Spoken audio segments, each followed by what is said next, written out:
अस्सलाम वालेकुम। तो आज का हमारा टॉपिक है ग्लाइकोलिसिस। ग्लाइकोलिसिस में सिर्फ ये याद करने का मुश्किल होती है, बस इतना मुश्किल टॉपिक नहीं है, सिर्फ याद करना मुश्किल होता है। वो इंशाल्लाह कोशिश करूँगा मैं कि इस वीडियो में आपको सारा मैं कुछ याद करा दूँ, एक ट्रिक की वजह से ट्रिक बताऊँगा आपको, तो आपको सारा याद हो जाएगा। अब ये नहीं करना कि आज ये वीडियो देख ली, कल वो वीडियो देख ली, परसों वो वीडियो देख ली, ऐसे नहीं करना। आपने एक वीडियो देखनी है, किसी भी चैनल की आप देख लो, मेरी ना देखो तो किसी और की देख लो, लेकिन आप देखो सही तो आपको एक अच्छी तरीके से याद कर लो। ये नहीं कि बार बार कभी यहाँ से देख ली, कभी वहाँ से देख ली, ऐसे फिर वो नहीं माइंड पिक करता। तो आज इंशाल्लाह आपको ट्रिक बताऊंगा मैं, वो आपने इजी सी ट्रिक है, आपने 2-3 दफ़ा रिवाइज़ करनी है तो आपको आ जाएगी। सबसे पहले तो मैं स्टार्ट करने लगा हूँ। सबसे पहले आपने पॉइंट याद करने हैं कि ये जो ग्लाइकोलिसिस है होता क्या है, ब्रेक डाउन ऑफ, ये तो सबको पता है, break down of glucose. Glycolysis है ना, तो ब्रेक डाउन ऑफ ग्लूकोज। तो सबसे पहले आपने पॉइंट याद करना है कि अक्कर इन साइटोसोल साइटोसोल या साइटोप्लाज्म में ये होती है। बाद में जो बनता है पायरुवेट, वो जाता है, पायरुवेट पे नेगेटिव चार्ज होता है, पायरुवेट जाता है वो माइटोकॉन्ड्रिया में बाद में इंटर होता है। फिर दूसरा पॉइंट आपने याद करना है कि नो नीड ऑफ ऑक्सीजन, कि इसको ज़रूरत नहीं होती ग्लाइकोलिसिस को कि ऑक्सीजन है या नहीं है। इसके बाद ही फर्मेंटेशन होती है ना, पहले तो ग्लाइकोलिसिस चलना ही चलना है, क्योंकि जो होता है ना पायरुवेट में जाता है, पायरुवेट जाता है आगे फर्मेंटेशन में या क्रब साइकिल में, या तो पायरुवेट बनने के लिए कोई हमें नहीं चाहिए होती ऑक्सीजन वगैरह। तो इससे मैं दूसरा पॉइंट निकालूंगा कि अ कॉमन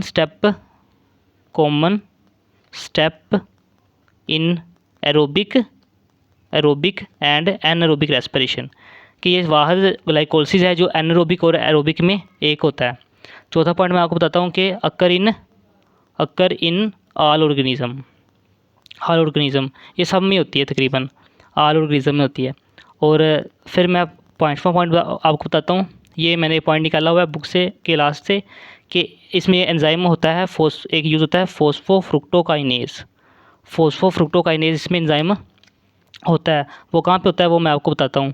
तो इसमें इसका आपने पॉइंट याद करना है कि एटीपी जो ग्लाइकोलिसिस में बनती है, एटीपी इन ग्लाइकोलिसिस इनहिबिट फोस्फोफ्रुक्टोकाइनेज।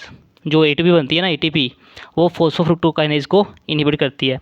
और छठा पॉइंट आपने याद करना है कि low citrate level activate phosphofructokinase. Low level of citrate activate phosphofructokinase, ये आपने याद करना है। अब मैं आपको लिख के बताता हूँ कि फोस्फोफ्रुक्टोकाइनेज है ना, ये एंजाइम है। तो एटीपी इसके आगे लिख देता हूँ। एटीपी अगर ज़्यादा होगी ना, एटीपी अगर ज़्यादा होगी तो इसको बैकवर्ड इसको मतलब इनहिबिट करेगी। ये इनहिबिट हो गया। एटीपी अगर ज़्यादा होगी तो फोस्फोफ्रुक्टोकाइनेज को इनहिबिट करेगी। और इसके मैं पीछे लिखता हूँ कि सिट्रेट मैंने पीछे क्यों लिखा है, तक क्योंकि इसका लो लेवल है, और लो लेवल करेगा इसको आगे को धक्का मारेगा कि एक्टिवेट करेगा। Low level of citrate activate phosphofructokinase, और high level of ATP decrease या इनहिबिट फोस्फोफ्रुक्टोकाइनेज। ये आपने 2 पॉइंट याद करने हैं कि सिट्रेट है ना, सिट्रेट का अगर लेवल लो होगा तो वो फोस्फोफ्रुक्टोकाइनेज को आगे को धक्का मारेगा, यानी कि इसको एक्टिवेट कर देगा। और अगर एटीपी का ज़्यादा लेवल हुआ तो उसको पीछे को धक्का मारेगा कि आप रुक जाओ भाई। तो ये आपने पॉइंट अपने जेन में बिठा लेने हैं। अब हम अपने ट्रिक की तरफ आते हैं। ये पॉइंट आपने लिख लिया, occur in cytosol, no need of oxygen, common step in aerobic and anaerobic. क्योंकि इसको ऑक्सीजन की ज़रूरत होती नहीं है। अक्कर इन ऑल ऑर्गेनिज्म, और ये मैंने आपको बताया कि एटीपी ज़्यादा होगी तो पीछे को, सिट्रेट कम होगा तो आगे को धक्का मारेगा फोस्फोफ्रुक्टोकाइनेज को। अब अपनी ट्रिक पे आते हैं, जो ट्रिक से हमने ये ग्लाइकोलिसिस को याद करना है। मेरी बात सुन लो अब, कि ग्लाइकोलिसिस मुश्किल नहीं है, ग्लाइकोलिसिस मुश्किल नहीं है, सिर्फ इसके नाम याद करने मुश्किल होते हैं, या वो इसको सीरीज़ याद करनी मुश्किल होती है। तो मैं आपको ट्रिक ये आपको बता देता हूँ कि पहले आपको एक कहानी याद करनी पड़ेगी कि एक लड़का होता है, उसका नाम होता है बिस।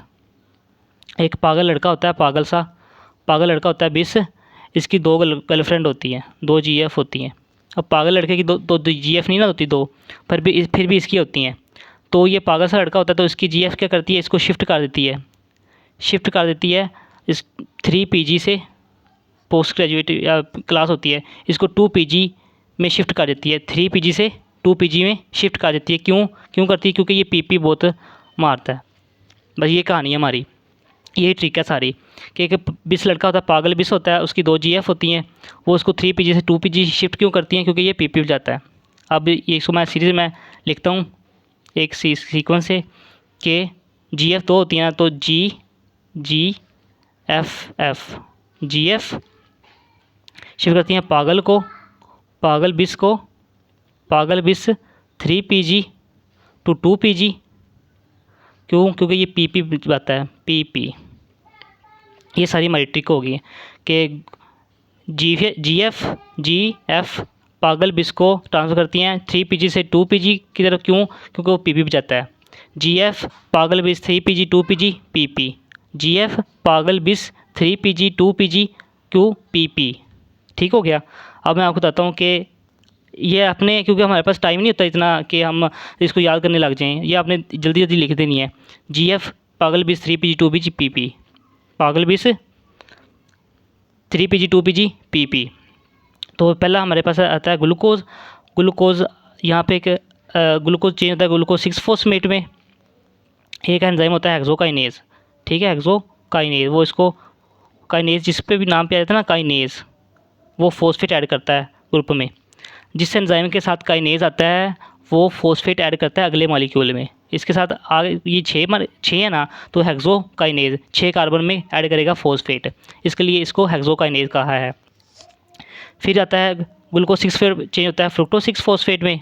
फ्रुक्टोज 6-फॉस्फेट में तो जाता है आगे फ्रुक्टोज 1,6 बिसफॉस्फेट, इसके साथ 2 लग जाती हैं, ठीक है। यहाँ पे एंजाइम होता है फॉस्फोफ्रुक्टोकाइनेज, जो मैंने अभी आपको ऊपर बताया है। यहाँ पे हेक्सोकाइनेज, ठीक है, और यहाँ पे फॉस्फोफ्रुक्टोकाइनेज। काइनेज है तो फॉस्फोरस ऐड किया ना, तो इसलिए बिस हो गया, यानी कि 2 फॉस्फोरस हो गई है। ये आगे चेंज होता है पागल में या G3P में, फॉस्फोग्लिसरल्डिहाइड 3 फॉस्फोग्लिसरल्डिहाइड और या ग्लिसरल्डिहाइड 3 फॉस्फेट में। आगे जो स्टेप है ना वो सारे 2 होते हैं। फिर चेंज होता है बिस फॉस्फोग्लिसरेट में 1,3 बिस फॉस्फोग्लिसरेट, वो चेंज होता है 3 फॉस्फोग्लिसरेट में, वो 2 फॉस्फोग्लिसरेट में, वो फॉस्फोइनोल पायरुवेट में, फिर एंड लास्ट पे पायरुवेट जो उस पर नेगेटिव चार्ज होता है। नेगेटिव चार्ज होता है तो इसलिए तो जब माइटोकॉन्ड्रिया में पायरुवेट मूव करता है ना, तो उसके हमें ATP देनी पड़ती है। समझ लगी? अब यहाँ पे ATP मैं बता दूँ कि यहाँ पे ATP दूसरी मार्कर से बताता हूँ कि यहाँ पे ATP हमें देनी पड़ती है, ATP फॉस्फोरस ऐड करने के लिए, और यहाँ पे भी फिर देनी पड़ती है। 2 जगह ATP दे दी, ठीक है। फिर यहाँ पे हमें मिलती है, जब पागल से जब जाता है ना, तो यहाँ पे NADH हमें मिलता है, 2 NADH मिलते हैं। यहाँ पे बिस से जब PG बनता है तो ATP 2 ATP, और यहाँ पे PP के दरमियान फिर 2 ATP मिलते हैं हमें। पहले 2 देने पड़ते हैं, फिर 2 मिल जाते हैं, 4 मिलते हैं। पहले 2 देने पड़ते हैं, फिर 4 मिल जाते हैं, तो नेट गेन 2 का आया, और फिर 2 NADH सॉरी। ठीक, मैं अब बताऊँगा कि आपको दोबारा ठीक देख लो। GF पागल बिस 3 Pg 2 Pg because of PP। GF पागल बिस 3 Pg 2 Pg because of PP। PP की तरह हमें ATP मिलते हैं 2, यहाँ पे बिस पे मिलेंगे क्योंकि 2 होते हैं, फिर एक में हो जाता है तो एक हमें मिल जाता है 2 ATP। यहाँ पागल से हमें NADH 2। GF पागल बिस 3 Pg 2 Pg PP। GF पागल बिस 3 Pg 2 Pg PP। GF पागल बिस 3 Pg 2 Pg PP। तो आपने ये अच्छी तरह याद कर लेनी है। अब नेक्स्ट सेगमेंट की तरफ मूव करते हैं कि MCQ आपको थोड़ी प्रैक्टिस कराऊंगा, ताकि जितना पढ़ा ना आपको ट्रिक ये वाली ट्रिक आपको हजम हो जाए। Which of following step in glycolysis is an example of substrate level phosphorylation. ये पहले आप MCQ सोल्व करो, सबस्ट्रेट लेवल फॉस्फोराइलेशन। तो यहाँ पे मैं आपको बताता हूँ कि हमने ट्रिक पढ़ी है GF पागल बिस 3 Pg 2 Pg PP, यही ट्रिक पढ़ी ना हमने। तो हमने पता है कि यहाँ पे 2 जगह पे हमें ATP मिलती है। एक जब यहाँ पे बिस फॉस्फोग्लिसरेट बनता है, पागल से बिस फॉस्फोग्लिसरेट बनता है, यहाँ पे 2 ATP मिलते हैं हमें, सबस्ट्रेट लेवल होते हैं। और जब PP के दरमियान में PP जब बनती है तो ATP हमें मिलते हैं। ऐसे भी आप याद करते हो कि PP बजती है तो 2 ATP मिलते हैं, PP बजती है तो ATP मिलते हैं। ठीक है। तो कहाँ पे हमें मिलती है कि फोस्फोग्लिसरेट या 3-फॉस्फेट से जब बिसफॉस्फोग्लिसरेट बनता है, यहाँ पे एटीपी मिलती हैं। और जब फॉस्फोइनोल पायरुवेट से पायरुवेट बनता है, तो पायरुवेट पे नेगेटिव चार्ज लगा देते हैं। ठीक है, 2 जगह पे। तो आप एमसीक्यूज देख लो अब कि conversion of glucose to glucose 6 phosphate यहाँ तो हमें देनी पड़ती है, यहाँ पे नहीं मिलती। Conversion of fructose 6 phosphate to fructose 1,6 phosphate, यहाँ पे भी नहीं, यहाँ पे भी हमें देनी पड़ती है। कन्वर्जन ऑफ 1,3 बिसफॉस्फोग्लिसरेट टू 3 फॉस्फोल, हाँ यहाँ पे मिलती है। बिसफॉस्फोग्लिसरेट टू यहाँ पे जब यहाँ पे मिलती है, बिसफॉस्फोग्लिसरेट से 3 PG बनता है, या 2 ATP यहाँ पे मिलते हैं। और ये 2-फॉस्फोग्लिसरेट टू फॉस्फोग्लिसरेट, ये तो यहाँ पे तो ये तो स्टेप ही गलत लिखा हुआ है। तो हमें चार्ली ऑप्शन यहाँ पे सही मिल गया कि चार्ली स्टेप में ATP सबस्ट्रेट लेवल में मिलती है। और सबस्ट्रेट लेवल में मैंने क्या बताया कि जो डायरेक्ट बनती है ना ATP डायरेक्ट, उसको कहते हैं सबस्ट्रेट लेवल। और जो इलेक्ट्रॉन कैरियर के ज़रिए बनती है NAD+ की या FAD, उससे जो ATP बनती है उसको कहते हैं ऑक्सीडेटिव फॉस्फोराइलेशन। अच्छा, नेक्स्ट MCQ देखते हैं। Which of following molecule can inhibit the glycolytic enzyme hexokinase. अब हेक्सोकाइनेज कहाँ पे है वो आपको बताया मैंने कि GF पागल बिस 3PG 2PG PP 3PG 2PG PP, यहाँ PP भी हमें मिलती है। फिर जहाँ पे बिस पे जब चेंज होता है यहाँ पे 2 ATP मिलते हैं। 2 ATP हमें यहाँ पे मिलती हैं जब बिस चेंज होता है, शिफ्ट होता है या, और जब PP के दरम्यान में हमें 2 ATP मिलते हैं। तो हेक्सोकाइनेज कहाँ पे होता है? पहले स्टेप में ग्लूकोज से जब ग्लूकोज 6 फॉस्फेट बनता है, हेक्सोकाइनेज यहाँ पे होता है। फॉस्फेट ऐड करनी है ना, काइनेज का मैंने मतलब बनाया फोस्फेट ऐड करना। तो यहाँ पे जब इसका जब प्रोडक्ट ज़्यादा होगी तो तभी ये ग्लूकोज इनहिबिट होगा ना, कि which of following molecule can inhibit the glycolytic enzyme hexokinase. जब ग्लूकोज 6 फॉस्फेट ज़्यादा हो जाएगा तो इसको इनहिबिटरी मिलेगा ना, इनहिबिटरी सिग्नल। तो इसका MCQ का राइट हम क्या आ जाएगा आंसर? ग्लूकोज 6 फॉस्फेट, ये इसका राइट आंसर बन जाएगा। नेक्स्ट MCQ देते हैं। Which of following condition would most likely increase the rate of glycolysis. अच्छा, ग्लाइकोलिसिस का कौन सा step? High level of ATP, high level of AMP। तो मैंने बताया था आपको, एक तरीका बताया था याद करने का, फॉस्फोफ्रुक्टोकाइनेज। ठीक है, फॉस्फोफ्रुक्टोकाइनेज। यहाँ पे ATP का ज़्यादा लेवल मैंने बताया था कि ज़्यादा होगी तो इसको इनहिबिट करेगा। यहाँ पे मैंने बताया था सिट्रेट इसको कम होगा अगर तो इसको एक्टिव करेगा। अब देखो, ज़्यादा लेवल ऑफ ATP क्या कर रहे हैं? इसको इनहिबिट कर रहे हैं। मतलब ज़्यादा लेवल ऑफ ATP ज़्यादा हो गए तो क्या होगा? ये इनहिबिट होगा। अगर ATP कम हो गए तो फिर क्या होगा? ATP कम मतलब AMP ज़्यादा। ATP कम यानी कि मतलब AMP ज़्यादा हो गया ना भाई। ओ यार सुनो तो सही, जब ATP क्या हो गए हैं? कम। ATP कम क्यों है? क्योंकि फॉस्फोरस चला गया तो वो AMP में कन्वर्ट हो रहे हैं। ATP में ज़्यादा हो गए हैं, कम हो गए हैं, AMP ज़्यादा हो गए हैं, तभी तो इसको क्या करेगा? एक्टिवेशन यानी कि प्लस साइन मिलेगा। सुनो, ATP क्या ज़्यादा तो इनहिबिट करेगा, ATP कम तो एक्टिव करेगा। ठीक हो गया। अब एक्टिव ATP कम मतलब AMP क्या होगी? ज़्यादा। वो चेंज हो रहे हैं ना इसमें, ये ATP AMP में चेंज हो रहे हैं, वो कम होते जा रहे हैं, ये ज़्यादा होते जा रहे हैं। तो इसकी वजह से क्या आएगा? इस MCQ क्या आएगा? हाई लेवल ऑफ AMP, जिसका करेक्ट आंसर बन जाएगा। अब नेक्स्ट MCQ देखो। Mark the correct sequence of event in glycolysis. अब देखो सीक्वेंस वाला वही आ गया। तो आपने MCQ की तरफ एक बार दफ़ा नहीं जाना क्योंकि MCQ हमें कन्फ्यूज़ करते हैं। तो पहले मैं आपको ट्रिक लिख देता हूँ कि GF पागल बिस 3PG 2PG क्यों PP, पागल बिस 3PG 2PG PP, पागल बिस 3PG 2PG PP। तो mark the correct sequence of event in glycolysis. Fructose 1,6 यहाँ से स्टार्ट कर रहा है, 3PG, हाँ ठीक है। फिर पागल वापस चला गया तो ये पहले ही गलत हो गया, वापस नहीं ना जा सकते। सीक्वेंस बताइए तो वापस क्यों चले गए हो? G3P स्टार्ट कर रहा है यहाँ से, G3P, पागल को G3P कहते हैं ना। G3P से 3PG, ठीक है। 3P से PEP पेप, ठीक है। फिर DAP तो इसका दूसरा नाम है, ये भी गलत हो गया। नेक्स्ट MCQ से 1,3 बिसफॉस्फोग्लिसरेट, हाँ ठीक है, बिस से स्टार्ट कर रहा है।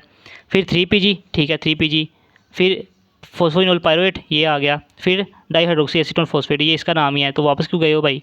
ये भी गलत हो गया। नेक्स्ट देखो, फ्रुक्टोज 1,6 बिसफॉस्फेट यहाँ से, फ्रुक्टोज 1,6 यहाँ से स्टार्ट कर रहा है, फिर 3 PG, 3 PG कहाँ पे आ गया, नीचे आ गया, ठीक है, नीचे की तरफ जाना है। फिर फोस्फोनिल पायरुवेट, ठीक है भाई। फिर लास्ट पे पायरुवेट, ये भी ठीक है, पायरुवेट नेगेटिव, हाँ ये एंड वाला लास्ट सीक्वेंस हमारा करेक्ट होगा इसमें। ये देखो अब MCQ वाला आ गया ना, आपको फंसा सकता था, लेकिन आपने सीक्वेंस सारी से याद करना है इसको, ग्लाइकोलिसिस को। अब नेक्स्ट MCQ मैं आपको दिखाता हूँ, वो भी ऑलमोस्ट इसी जैसा ही है। ये आपने खुद सोल्व करना है, मेरे पे नहीं रहना कि करवा ही देना है इसने, तो आप खुद सोल्व करो पहले। अच्छा चलो मैं स्टार्ट करता हूँ। A molecule of glycolysis in abbreviated as Y, abbreviate क्या कर रहा है, Y is split into 2x, अच्छा 2x में चेंज हो गया, एंड जनरेट 2 मॉलिक्यूल ऑफ जी, ठीक हो गया। अब देखो जो वाई है वो स्प्लिट हो रहा है 2 मॉलिक्यूल्स ऑफ एक्स में, तो स्प्लिटिंग का मैंने आपको बताया था कि 2 कहाँ से स्टार्ट होता है। अब देखो मैंने what is Y and G, Y और जेड का पूछ रहा है। सबसे पहले आपने MCQ की तरफ नहीं जाना, पहले आपने ट्रिक लिख लेनी है, ताकि आपको वैसे भी MCQ सोल्व करने का ये बेस्ट तरीका होता है कि पहले उसकी स्टेटमेंट को देख के जो आप ढूंढ ले पहले ही। तो ट्रिक मैंने क्या बताई थी, GF